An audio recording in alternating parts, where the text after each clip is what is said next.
عسلامة عسلامة الناس الكل، شنو احوالكم؟ شا تكونوا في خير ونعمة يا ربي. نهاركم زين، نهاركم فل وياسمين، نهاركم اسعد ايام، نهاركم مليان بالمحبة بالامل بالتفاؤل بالطاقة الايجابية. اللهم صل وسلم وبارك على سيدنا محمد وعلى اله وصحبه اجمعين. ويلا جيبوا كومنتير، واللي ما شاركتش في القناة اشترك في القناة وتفعل الجرس. ومرحبا بكم الناس الكل، جمالكم كومنتيراتكم الناس كلكم نحبكم حاضرين معايا باش نوريكم مشترياتي البيت البنات. نحب نقول لكم اللي انا هذوما راني خيطتهم في الشتاء. يعني تقولوا لي من الشتاء ما فرشتهمش، جاي الشتاء فرشت هذوما نتاع الشتاء والغيتهم هذوما ما فرشتهمش، خليتهم تويكا كيما هكا باش نجبد نفرشهم. منو نجبدهم هكا في العيد تبدا فرشه في الدار مزيانه وتحفونه. ومنه بصراحه حبيت ما حبيتش مثال نفرش القوس وانا مانيش فارشه المخاد نتاعهم والملح في البرانيه. حبيت كي نفرشهم كاملين متكاملين. بالنسبه للقماش هذايا قصيته من وسط البلاد تونس، المتر نتاعو وانا وقت اللي قصيت على 11 دينار. اما نحب نقول لكم انا تويكا اللي هو راهو ب 14500 يخدم. في اخر مره مشيت فيه لوسط البلاد لقيته ب 14500 على خاطر الكاليتي هذه التركيه اللي على الكوطون. عندي هبه عندها ديما شويه حساسيه، ما تحمليش حاجه النيلون كي تفرج حاجه فيها بلاستيك ولا كيكه يطلع لها حب في بدنها، فهمتوا؟ هذاك علاش نولي ديما نتلز باش نشري حاجه ديما الاكثريه تكون على الكوطون. هذه هي هكا بالطبيعه راهي اختارته زاده هبه. نحب نقول لكم اللون وكل شيء اختارته هبه فيه، خاصه الفراشات هذوما هما اللي عجبوكم. لصقت لي القلوب غاديكا والفراشات لهنا. بيت البنات ديما راهي تكون مختلفه على بيت الاولاد، والله مهما حاولنا هكا راهي بيت البنات ديما مختلفه. امي قبل ربي يفضلها ويطول لنا في عمرها يا ربي ديما تخلي الدار كامله وتجي تبقى في بيتنا احنا ديما. هذايا ابداع مروه اختي، ان شاء الله ربي يبارك لها وان شاء الله ربي يرزقها وان شاء الله ربي يعطيها ما تتمنى يا ربي وان شاء الله ربي يعطيها حتى يرضيها. دعوه من قلوبكم من مروه اختي، ان شاء الله ربي يعطيها ما تتمنى. يلا هذه المخده عملت واحده اينو وواحده كيما شفتوها فراشات. هذيا يا هدايه وهي بنسجل في فيديو بالصوت راه. ليه ابكي غاديك علاش دخلت لي؟ تحبي تدخلي؟ ادخلي تفرجي فيها من تاني شوفيني تراه. شوفي الكاميرا باينه بالباهي ولا لا؟ اي صحيت. عاد قلت لكم هذه اختارته للهيبه، هاي جات بحضورها. شكون اختار هذه القماش هذايا واللون وشدت فيها صحيح وعملت لنا بكاز زاد نهارتها. قالت لك يا هذا الحقيقه انا عجبني واحد اخر فيه دوريه عجل موتارد وكل شيء. يا اخي هي شد صحيح نحب الوردي وهاكا خلينا لها الوردي. باهي هذه هكا الانو نتاعها وهذه المخده. يعني المخده باش تكون هكا. هدايا يا اخي هدايا اختك ما تفهمش. ملا حلقه عجبتها الحلقه نتاعكم يا هدايا؟ نسجل في فيديو بالصوت. باهي والحلقه ما عرفتش تبداها. هذيا من ابداعات خالتكم مروه. عملت لكم الغيمه هذيا. هدايا باينه ولا؟ ماما فما كدور. صحيح انت بتاعتك قاعده تدور. هذيك تهلكينا كل شيء. صحيح طردتهم الاثنين لحظه. شربوني باش يبداو انا نتكلم كلمه وهما يتكلموا اثنين. باهي الغيمه هذيا ان شاء الله باش نعبيها لهم هكا بالموس. خليت اليمين باش نعبيها كان من الطرف هذيا كهو، ومن بعد نكمل نسكرها حتى باليد. فهمتوا؟ هذه هكا الغيمه باش تكون هكا. شفتوها كيفاش؟ باهي وهذيا القوس نتاعنا اللاستيك. ان شاء الله باش نزيدهم لون اخر يبداو يزوز بالبدل. باهي اللاستيك كاليتي توب توب توب على الاخر، تعرفوا توب توب التوب. هي هكا بتبيع على قياس الجري نتاعي. وهنا دوكم نتاع الفرشه الثاني. نوريكم بطبيعتي فرش والفرشه تشوفوها ان شاء الله مفروشه معانا مع العيد نكون فرشتها. هي فراشات. انا عندي احلى فراشات راه. ملحفه الكبر نتاعها باهي بلاصه ونص عريضه، هذه العرض، والطول بالطبيعه على طول الفرش بيها. وهي والله جت بالصدفه، هي ما نحتليش من هنا ما فما كليزير، ما تقصهاش خير معناها في منطقه تاع تفاح. شفتوها الكاليتي نتاعو هاكا باش كل شيء على عينيكم 100% كوتون، مش حتى نسبه كبيره من الكوتون 100%. هاكا اسم القماش ونوعه باش هكاكا اذا كان تحبوا تشروا بالحق. الكاليتي هذه راهي توب دو توب. نحب نقول لكم شيت منها، انا شيت منها امي اخواتي الكل، راهي بالحق حاجه ولا اروع. باهي بالنسبه تنجم تبيع تقص قماش وتخيط، تنجم وهي الحقيقه مره اختي دايما هذوما ماهيش تخدم، ما نعرفش اذا كان باش ترجع تخدم ولا لا، اما هذوما تكلفوا لي بريسك في ال 75 السيري، معناها 75 دينار السيري هكا، 75 دينار في بالي ولا هي 80 حاجه كيما هكاكا. تكلف لي السيري بالقماش هذايا اللي وقت اللي انا قصيت على 11 دينار اللي هو في الشتاء، تويكا في الصيف راه في بالي ريتو ب 14500 اخر مره. يلا نمشي نكمل معاكم تويكا. ما نعرفش اذا كان باش نفرجها اليوم التهبيط التفريش والا نخليه لكم في الفيديوهات اللي قبل هكا العيد باش تشجعوا بيهم في روتينات العيد. يلا باش نخرجها ونكمل الروتينات ونرجع لكم بالطبيعه. يلا نقولوا لهبه وهدايه صحه فروشات بيدكم. وهنا الفيديو ضرب 4 لزيد هكا باش نسجلو بطبيعه بصوتي على خاطر باش نسرع لكم شويه. هو الفيديو هكا تشوفوا فيه 29 دقيقه قريب 30 دقيقه، وبخلاف وكوني شوفوني قبلها معناها اشتر البلاكار جبته وحدي ونظمته وحدي، وجبت البلاكار اللي من غادي والحوايج اللي كانوا في وسطه كلهم حطيتهم في الفاليز تويتهم. يعني راني اكثر من اشتر الخدمه خدمتها في الخفاء. عندي خالتي ديما تقول راهو الصابون يجي بعد القضيه ما يجيش بعد القضيه. امان المره هذه فرت قبل القضيه وبيني وبينكم اندمت، خاطر يعني هو يحوس الدنيا برشا وحوسته برشا، وبقيت على نهارين زاده نقد فيه مش حتى على نهار بركه، على خاطر كملت البلاكار هذايا وزدت من بعد مشيت للجلاس تاع بيت نومي كملت حتى هو هبطته ونظمته الكل. الحوايج اللي ما عادش حاجتي بيهم اللي يتعطى عطيته واللي معناها يطيش طيشته وكهو وبديت هكاكا. بالحق محلاها هي بعد راحة نفسية كي تخسر هكا البلاكار نتاعك يبدا مخمل منظم، والله يشره. قبل كان على بعضه يتسمى وكل شيء، وزيد حويج الصغار بصراحة يتعبوا خاطر حويجهم صغار فهمتوا، مش كيفنا احنا حوايجنا كبار هكا تيك تاك. ايما حوايج الصغار راهم بالحق يتعبوا ومش هكاكا. فما حوايج مثال نتاع هبه نحب نخليهم من الهدايا، وفما حوايج صاي ما عادش يجوهم هما الزوز، وفما هكاكا معناه فهمتوا. ربي يعاوننا. فترة في بالي تمر بها انسان الكل تويكا هو تبديل الحوايج، بدل منها شقلب. انا راني ساعات تجيني الفكرة كوني حوايجي وحوايج زي ما عادش نبدلها من بيت النوم نخلي نبدل من هنا وكهو. اما هي نلقى روحي باش نفرط حوايج البنات معناه فهمتوا. دوكم خاطر لازم اكيد باش ينقص منهم حاجة باش تزيد منهم حاجة كل شيء.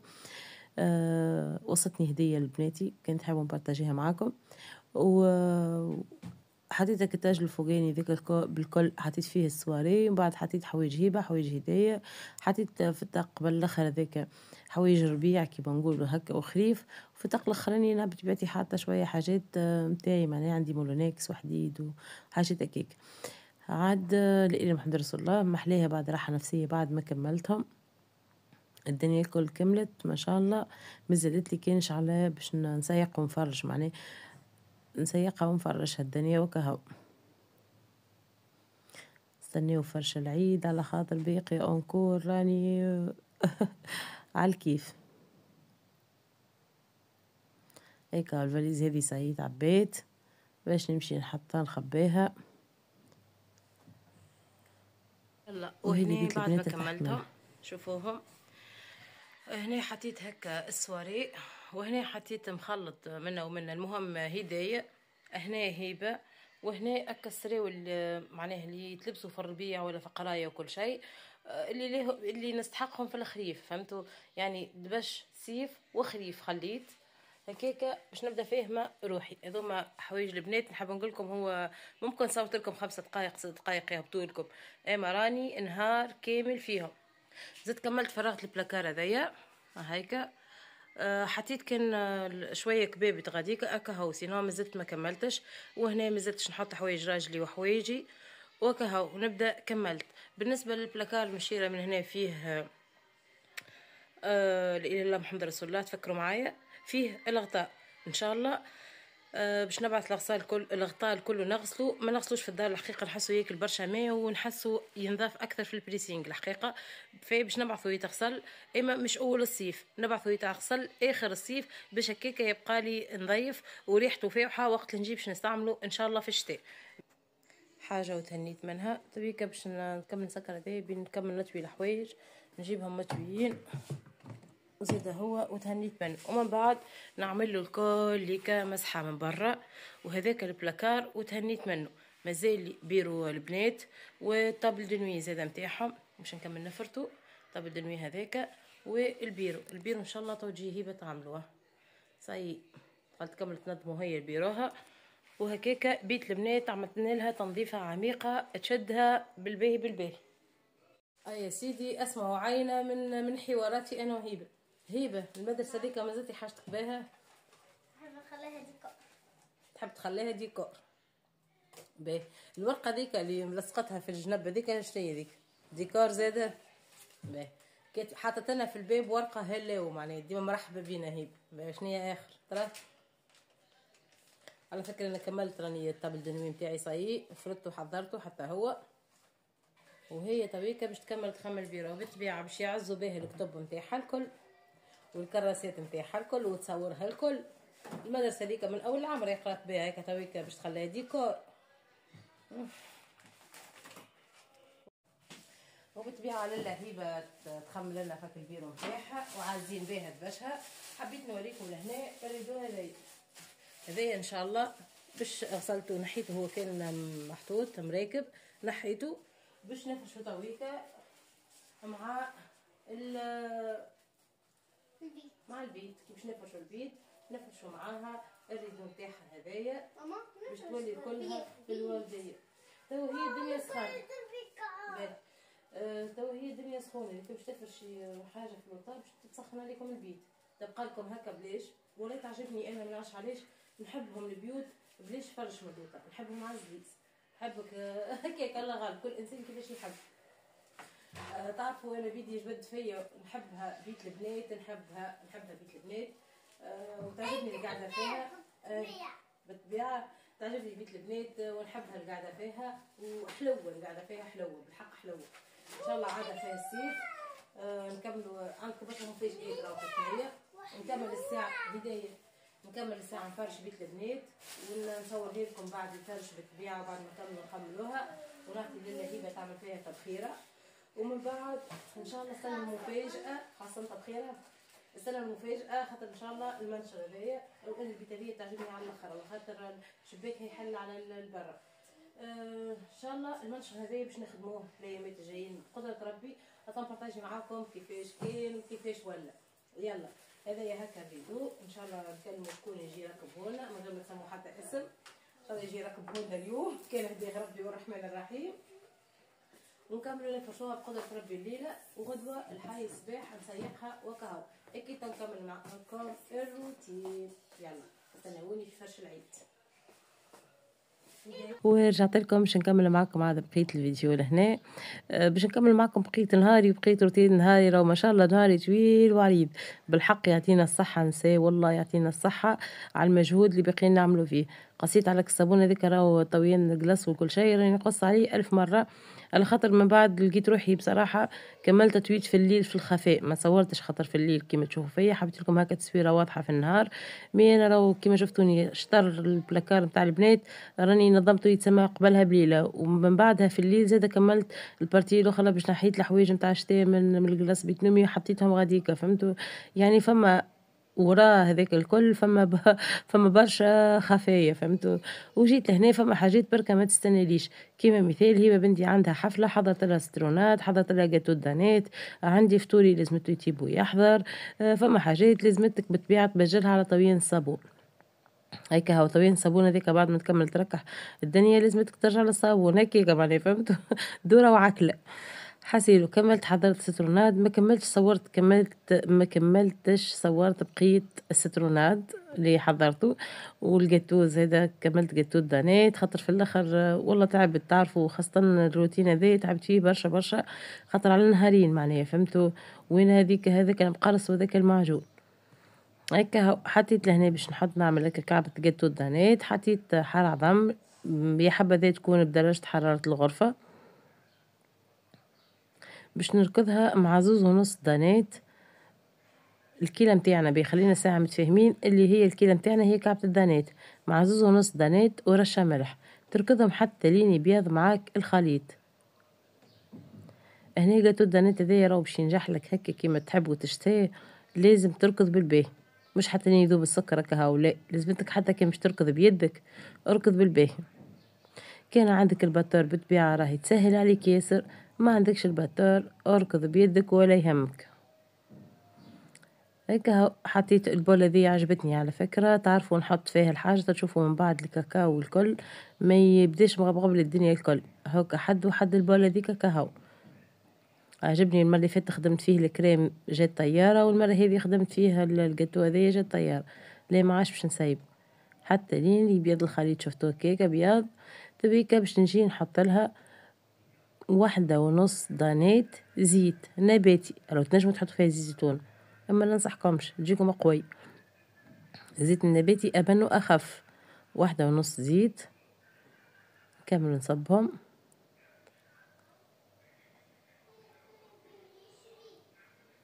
وجبت لهنا الحليب باش نحط كعبة دانيت حليب،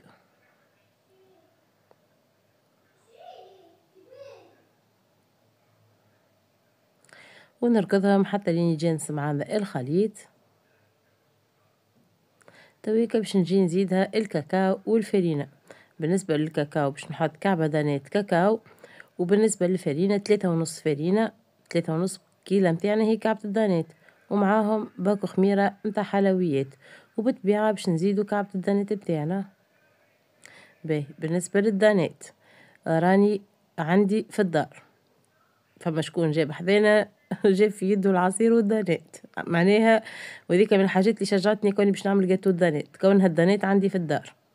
باهي وانا كيما شفتوني مخليه كعبة هاكا عندي في الدار باش نقيس بها وكا هاو، سينارا وقد الدانيت تنجموا تعوضوه بأي بأي غرد شوكولا من نوع آخر، كيما فيتالي ولا ناتالي ولا أي حاجة، معناتها تنجموا تعوضوها بأي نوع متاع ياغورت، سينو أنا راهو عندي متوفر في الدار.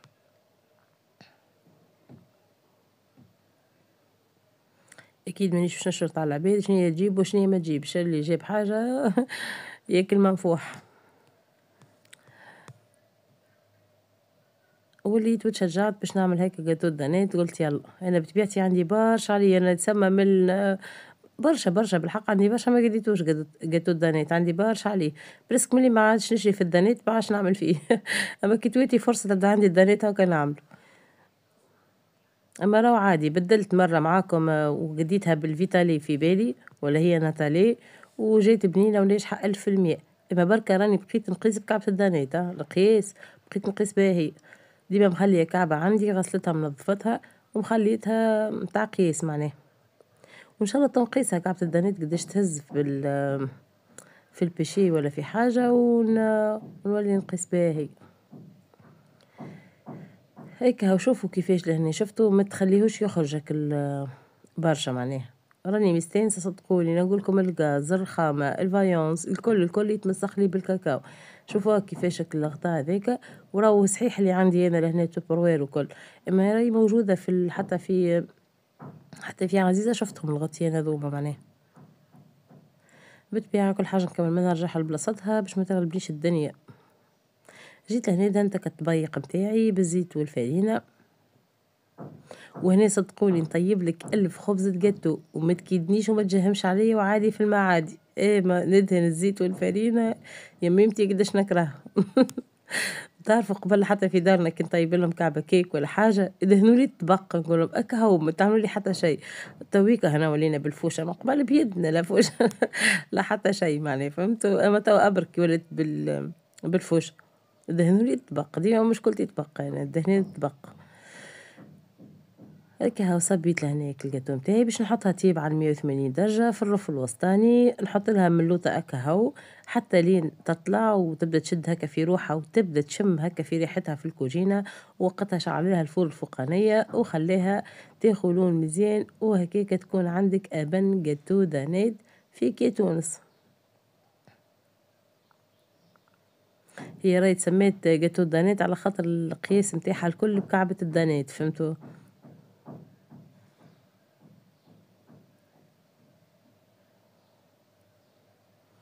غروا بيا كهيبة وهدايا، حطوا لي البورتكلي في التليفون. نحب نقول لكم اللي هي رزنة التليفون ولا ديما يتيح لي، فهمتوا؟ كنت نشده في الخمار هكاكا جو نحكي ونعي. قصيت برشا بصل، زوز روس بصل كبار باهيين. المصلي باش يجيكم بنين بالحق، جربوه بطريقتي هذه وتفكروني. اولا هو المصلي معروف كونه ديما يجيك شايح، ما يجيش فيه صوص. هذايا راهو عباره يجيك مرقه زعر، والله يجي بنين يهبل.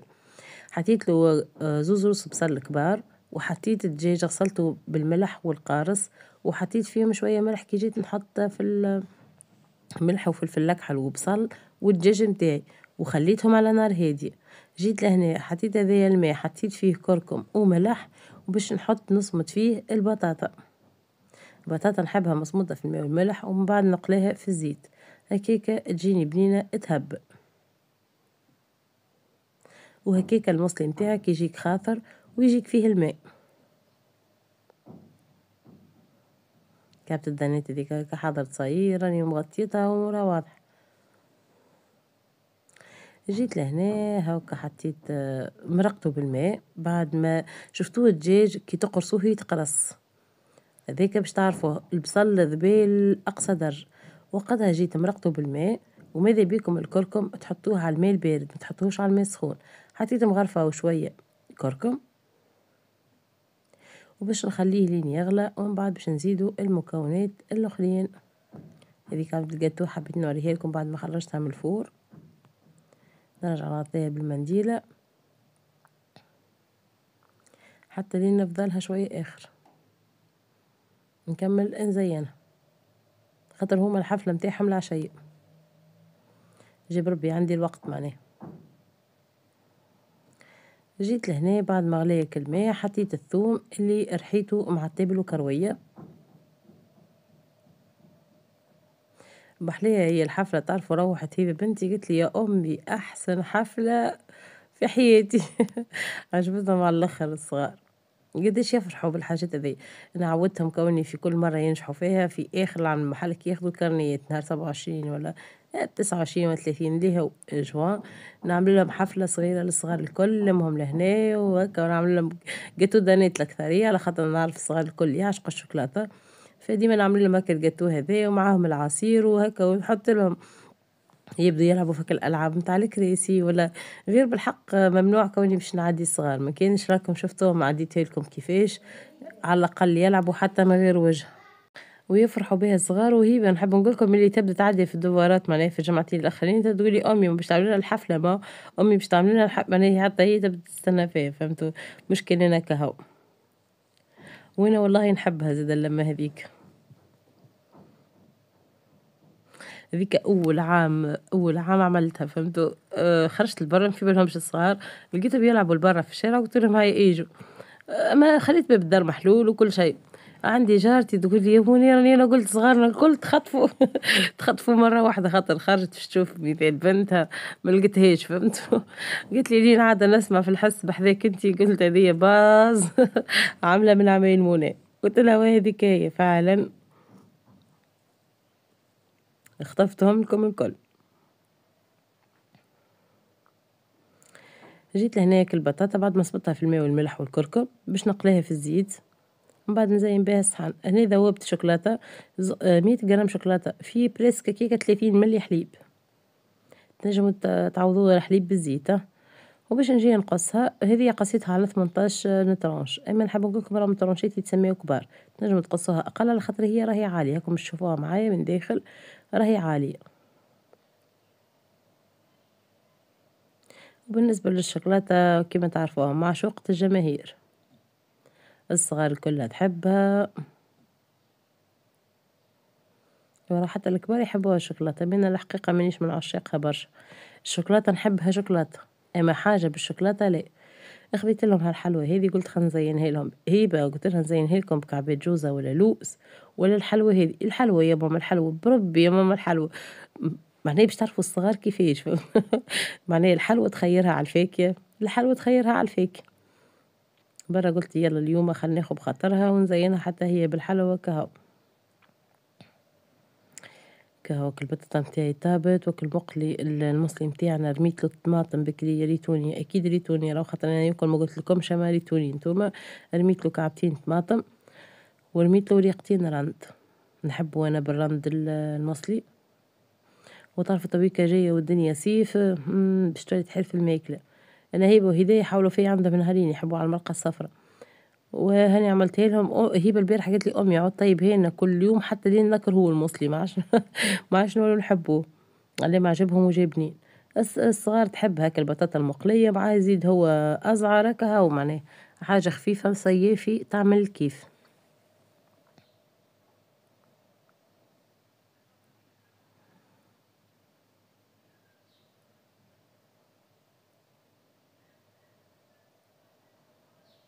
هذي بريسك المصلي نتاعنا حضر. إذا كان ما تحبوش هرجة البطاطا هكا مسموطة ومقلية والكل راهو عادي البطاطا تنجموا تحطوها طيب مع المصلي ديريكت.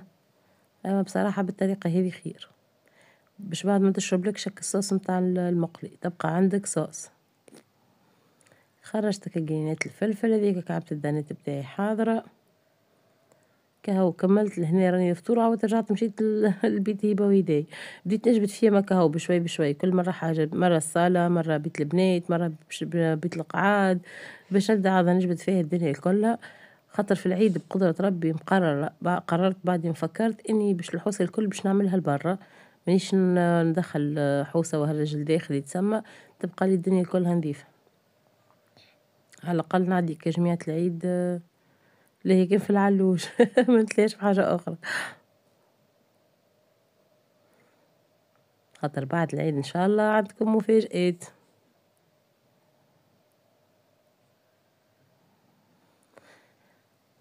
جبدها جبدها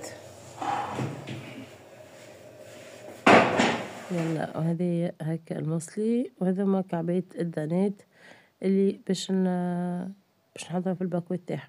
باهي بالنسبة للسيري متاع بيت بناتي هذاك راهو أبارتير من 75 السوم وانتي ماشي معناه خاطر هذيك الكاليتي توب 100% كوتون. خاطر انا سألتها قبل ما نكمل قبل معناها ما نكمل منتج الفيديو فهمتوا.